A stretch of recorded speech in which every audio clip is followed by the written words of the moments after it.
running and throwing and jumping into sand. Britain seems a bit dull without them, which is probably why your TV has been keen to keep the Olympic spirit going with vaguely sporty nonsense such as ITV's Splash.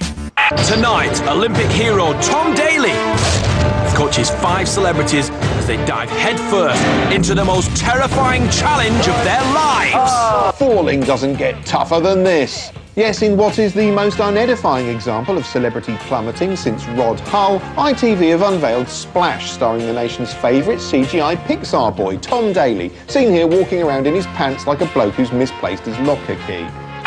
Tom Daley is brilliant at falling into water. Most people flail their arms around and shout, "Oh, shit!" when they fall into water, but not Tom Daley. No, he's taught himself not to do that using mental processes. Here he is talking us through the intense drama of falling into water in the manner of someone under hypnosis recounting a previous life. When I step out poolside, I can smell the chlorine. I start to climb the steps. My heart is racing. I'm on the edge. My world stops. I hook the trunks out of my bum and fall into the water. Apart from falling into water, Tom's job is to teach a group of famous and allegedly famous human beings how to plummet into water like graceful and hopefully odourless turds. At times you sense what ITV really want to broadcast is celebrity stripping, but Ofcom said no, so they cleaned it with chlorine and put it on Saturday night. I suspect the whole thing was a TV experiment to find out if celebrities are affected by the law of gravity and whether they fall quicker if they're more famous. There's probably people around the back in lab coats writing all the findings down and passing it on to future generations. Basically, what I'm saying is Splash is increasing human wisdom by a factor of at least 40%.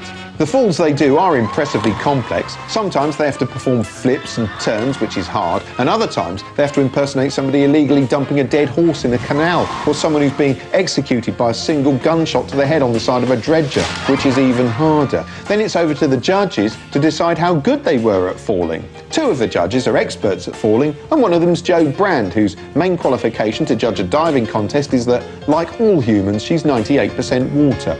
Of course, the intrinsic problem is that diving doesn't last very long. With only a few 2-second money shots in a 90-minute show, the programme's forced to add more dubious filler than a Tesco value burger. That's why we're treated to underwhelming backstage VTs chronicling their belly-flopping journey and repeated slow-motion shots of each dive. In fact, it's only really enlivened by revealing questioning from Gabby Logan. Listen, getting hit in the ring must hurt. Hitting the water looks pretty painful too. What's worse? Oh, that's a personal question. There are also interminable poolside street dance sequences because people in telly seem to think you can make anything seem contemporary and entertaining by drizzling a bit of f***ing street dance onto it. Seriously, the day we finally broadcast live hangings, you'll see these pricks doing this shit round the f***ing gallows. Splash is actually from Dutchland. The Dutchanese came up with it first, and their version looks exactly the same, but the people falling in it are larger. And they're still sort of celebrities, but only in Dutch. And because they all speak in Dutch, it's the sort of thing that should be on BBC 4, really, because it's basically the same as Borgen, but with gravity in it.